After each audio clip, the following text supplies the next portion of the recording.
ఏపీలో తనపై నమోదైన కేసులపై టాలీవుడ్ డైరెక్టర్ రామ్ గోపాల్ వర్మ మాట్లాడారు.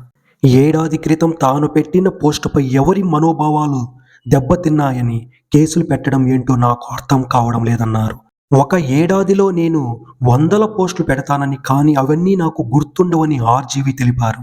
నేను పోస్ట్ పెట్టిన ఏడాది తరువాత నలుగురు, ఐదుగురు ఎందుకు కేసులు పెడుతున్నారని ఆయన ప్రశ్నించారు. హైదరాబాద్లోని ప్రసాద్ ల్యాబ్లో నిర్వహించిన ప్రెస్ మీట్లో తనపై నమోదైన కేసులపై స్పందించారు ఆయన.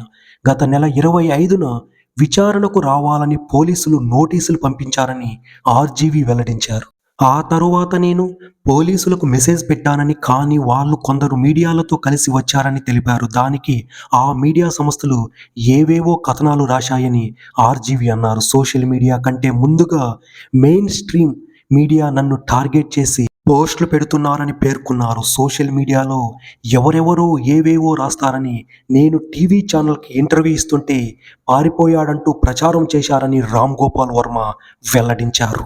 గవర్నమెంట్ మారినా పోలీసులు ఇంకా వైసీపీకి సపోర్ట్ చేస్తున్నారని కొందరు తప్పుడు కథనాలు ప్రచారం చేశారని ఆర్జీవి అన్నారు. మీ అభిప్రాయం చెప్పినప్పుడు నా అభిప్రాయం కూడా తీసుకోవాలి కదా, అదే స్పిరిట్ అని ప్రశ్నించారు. నాపై కూడా ఎన్నో మీమ్స్ వస్తుంటాయి. నేను ఏదైనా పోస్ట్ పెడితే 90% నెగిటివ్ కామెంట్స్ ఉంటాయని ఆయన తెలిపారు. ఇంతమంది ఒకేసారి కేసులు పెట్టడంపై ముందస్తు బెయిలుకు పిటిషన్ వేసినట్లు వెల్లడించాడు ఆయన.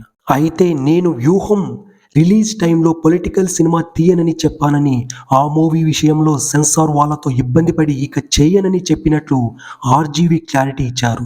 పోలీసులు నన్ను అరెస్ట్ చేయడానికి డెన్కు వచ్చామని పోలీసులు ఎక్కడ చెప్పలేదని తెలిపారు. కాగా సోషల్ మీడియాలో ఆయన పెట్టిన పోస్టులపై కొందరు ఏపీ పోలీసులకు ఫిర్యాదు చేశారు.